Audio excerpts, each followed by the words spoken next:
Right, so I think I probably have missed the use by date on this piece of news, but I'm going to do a video on it anyway, and that is the new release date for Suicide Squad Kills the Justice League has been moved to the 2nd of February 2024, and I think this is something that was going to happen anyway. The fact that it's been delayed because of fan backlash, I think that's a bullshit reason. Just say your game wasn't finished, you weren't ready, we're gonna delay it. I think saying, oh, the fans didn't like it, or didn't like haven't liked what they've seen, so we're going to go back to the drawing board. The things that most people don't like, the things that most people have complained about, are not things that can be fixed in a matter of a few months. The whole battle pass system, the monetization of things, the whole live service aspect. I don't think the live service aspect of the game, I think the battle pass system sucks. I don't think the live service aspect necessarily is horrible. I think if it works, if it does what Avengers said it would do, and what it did with its characters, but a little bit, more consistent with how close together they come out, and then, if the character rollout is like Avengers in the way of every new character and each new DLC is free, I would like that. I wouldn't mind having, to be fair, I wouldn't mind having the Destiny model of an expansion a year, if that means that every expansion gives you more than one new character, gives you if they're going by batches of 4, that's fine. I'm okay with that. We don't know what the DLC rollout is going to look like and the new character rollout's going to look like, and we don't have information about that. We don't have any information what the post game is going to be, because Suicide Squad Kill the Justice League does kind of rabbit hole yourself into what happens when the game ends, and where do you go going out of that? Will it be Suicide Squad Kill the Justice League, and then at the end of the game they cross out the Justice League and they go Suicide Squad Kill the DC Universe? I think that would be clever, that would be fun, that would be more clever than I give this game credit for, because at the moment none of the decisions that I've seen have been smart. Online only, if that's the only thing that they change with the delay, I think that's leagues above what we're already seeing. The overall gameplay, that's probably not going to change. The whole looter shooter thing, that's not going to change. I think it looks boring. It looks very much like it's all style, no substance, with the kind of the whole every character is just someone with is just guns, and it's just different types of guns, and it's King Shark has never used a gun in his life. Put in the one commenter who's King Shark actually did use a gun in Psych Comic here, but Captain Boomerang, really, you're gonna give him a gun and not let him use his boomerangs? Boomerangs, in their essence, they actually work with the whole ranged weapon motif thing that the game is going for. Harley using a gun makes sense, but I would like to see a bit more melee and a bit more hand-to-hand combat and actual combos and stuff. Because I've seen people defend the melee of this game by seeing finishes and by seeing seeing like King Shark do like one like movement with the hook knives that he's got, and that's just not good enough. I don't think that counts as melee. I think that counts as a finisher. I think that counts as like a Mortal Kombat style fatality. I don't think it counts as an actual like melee move. I think like as far as like diversity in gameplay, Avengers looks like it had more diversity in gameplay. Maybe this might have more of the DC universe on show. Maybe this has like more variety in the characters, and maybe they haven't shown off everything yet.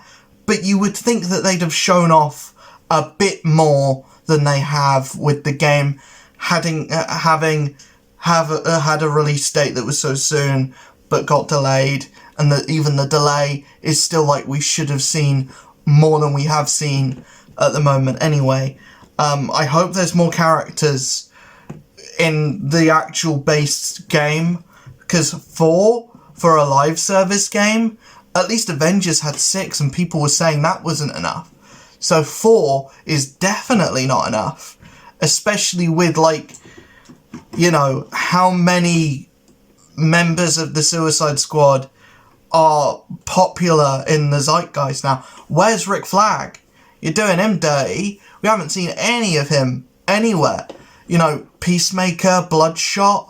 You know, yeah, you've already got Deadshot in the thing, so having Bloodshot as well would kind of seem a little bit out of nowhere. But like Polka Dot Man, you could make him fun and interesting in a game like this, and you've like upped the popularity of him in the most recent Suicide Squad movie.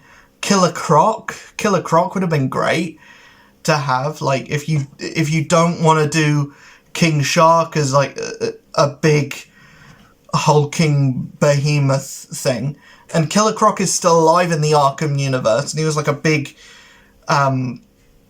he was popular in that universe. The other thing that I've seen, I think Degenerate J mentioned this, is with all of the tacked on monetization and all the greediness around like battle passes and stuff like that, and multiverses in a way, it does seem, and multiverses less so because I don't think they monetized much around Batman, and that came out before Kevin Conroy's death. This coming out after Kevin Conroy's death, obviously Rocksteady had no knowledge, or WB Games had no knowledge that Kevin Conroy, it could never have seen that Kevin Conroy was going to die before the launch of the game. But now knowing that he is dead, this is his last performance, putting his last performance in a game that has so many like scummy business practices and so many scummy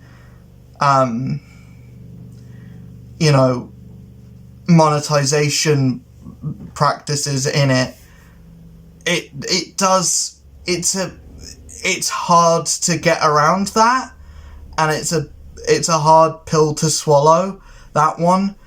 And I don't know if I can support something that's like that, you know, and getting to the point of it's coming out, you know, it's coming out now way over a year since Kevin Conroy's passing. It's just, it feels wrong. It feels bad. you know?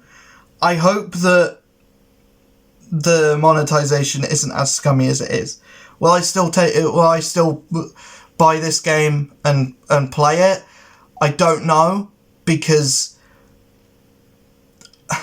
I probably will, but I won't buy it at full price. I'm not going to buy it at full price, because outside of all of the scummy business practices and everything, and the monetization live service stuff, the live service stuff, I don't mind. I liked the idea behind Avengers being a live service thing and having new characters and being able to, like, have the roster grow, you know, past the game or post-game, and having post-game content raids and stuff. That interests me, and that excites me, and the idea of doing that excites me. Maybe we have to stop looking at that being, or that coming from a AAA game. Maybe we have to start going back to stuff like Marvel Heroes and stuff like Marvel Ultimate Alliance. And I've been championing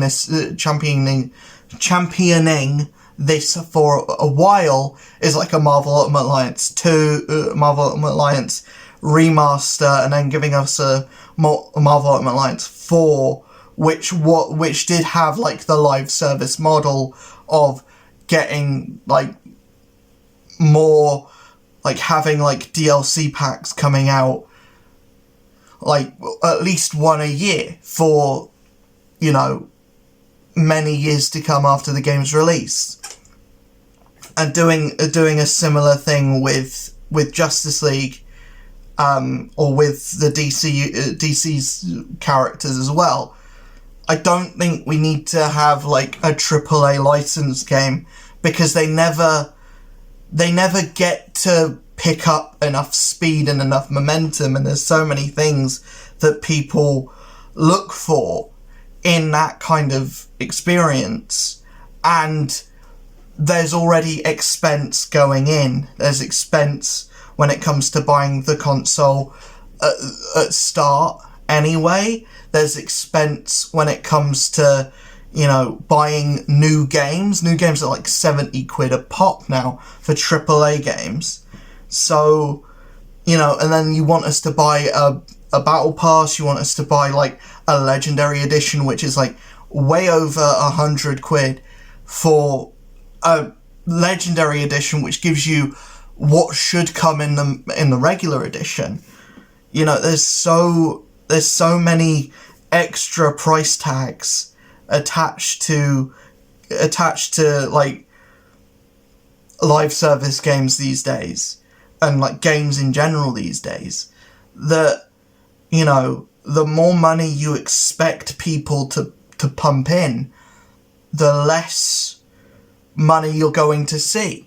Because especially with the kind of people that you're aiming towards, like, you look at people that like superheroes, DC characters, it's a younger audience already, and you're already, like, cutting off that market by making a DC game that's focused on, like, killing, you know, killing the favourite characters in the universe, like killing Superman, killing Batman, killing the Flash. You know, you're basing a game around that, which is already alienating your audience already, and you're seeing an evil Superman again, which is, like, something that we've seen 3 million times, and is also already in a popular video game that is, like, quality and is, like, well loved, and already expects, and already has, like, mountains of DLC as well. Like, I'm both, I don't know what to think about Suicide Squad Kill the Justice League, because it doesn't, the core base, it's hard for me to feel any kind of way about a game when the core of it, the core gameplay, doesn't interest me. This whole, like, looter shooter kind of thing, and, like, it does look like a third-person Destiny, and with like Brainiac and everything, it feels even more so like that. And the whole idea of like the game is about killing the Justice League. And it's like that never will interest me. You know, because we've seen it done the best way it can be done in Injustice. We've seen the best evil Superman in Injustice, and we've seen all of these ideas done in the best way that they can possibly be done in Injustice, that you top that off with a game style that I don't necessarily like. You top that off with, you know, not using these characters to the best potential. You top that off with not having these characters feel unique and different in any way, you know, and then you have the idea of more characters coming that probably won't feel unique or different in any way.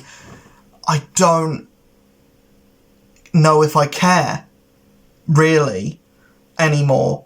And my problem is not the monetization. My problem is not, you know, there are big issues with this game when it comes to monetization, when it comes to being online only, and when it comes to disrespecting the life of Kevin Conroy and disrespecting the memory of Kevin Conroy as well. And then there's problems of the game just looking boring and just looking to be blasé, and to be frank, it looks a bit shit. To be honest, it looks like shit. It doesn't look like... It looks like it could be any video game, and you just slapped DC characters into it.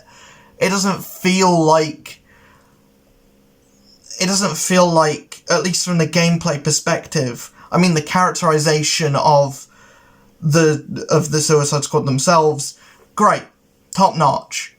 But if everything else sucks, you can just go watch James Gunn's Suicide Squad movie, go watch Peacemaker. It will be a better experience. If this game comes out and it's amazing, I will eat my hat. I will eat anyone's hat, to be honest. But I just don't care. I just do not care anymore. And that's the worst emotion to muster up in anyone, is that kind of like just lost all interest in this. You know, I would rather be angry at this than care, than like not care at all. And at this point, I just don't, I'm very like indifferent on it. But yeah, that's my 2 cents on the whole situation. I've seen a lot of people just say, oh yeah, well at least you're getting something. At least you're getting something. Just be happy that you're getting something. It's like, what do you want us to do? We live in an age of where like Marvel is still the most popular thing ever, despite, you know, the quality of their movies being like god awful recently. We live in a world where Shazam can get 2 movies. We live in a world where Blue Beetle is getting a movie. You know, we live in a world where, you know, nerd and geek culture is... There was just a Dungeons and Dragons movie. You know, we live in a world where nerd and geek culture is at the forefront. We don't need to be thankful of getting something. You know, we've come to expect the stuff that we get to be of some kind of quality. You know, if people came out of Ant-Man and the Wasp: Quantumania and were like, just be thankful that you got an Ant-Man movie. 1, this is the 3rd Ant-Man movie, and 2, the other 2 were better than this. I'm not thankful that we got a 3rd Ant-Man movie. You know, I expected this to be some big magnum opus. You know, this is the start of a new you know, era for the MCU. I expected it to knock my socks off, and it didn't. And this as well, you know, you label a game Suicide Squad Kill the Justice League, that you already put yourself on the back foot by making it so niche. And, you know, I just think that idea of, just shut up and eat your cereal kind of thing is just shut up and eat. It's kind of thing of, like, having any kind of criticism about anything is like bad in any way, is like this kind of idea of, like, if you have any criticism of anything, shut up, you're a hater. This kind of, like, idea of, you just need to, if you stop criticizing stuff that you know is bad, nothing changes. You're still gonna be, you know, given this drivel over and over again. If you can't point out where something's gone wrong, then, you know, these companies and, you know, the games that you care about are going to keep being bad, because no one's saying, hey, this is bad. You know, nothing ever, you know, nothing has ever changed without people saying this needs to change. So this idea of you can't complain about anything, otherwise you hate it, is kind of BS to me. I don't like that idea. I don't like that mentality, and I think if you live your life with that mentality, then you probably aren't going anywhere in life. So, you know. But anyways, before I dig my hole any deeper, I will see you in the next video. Hopefully you enjoyed this one. If you did, hit that like button, hit that subscribe button, hit that notification bell. I'll see you guys in the next video. Peace.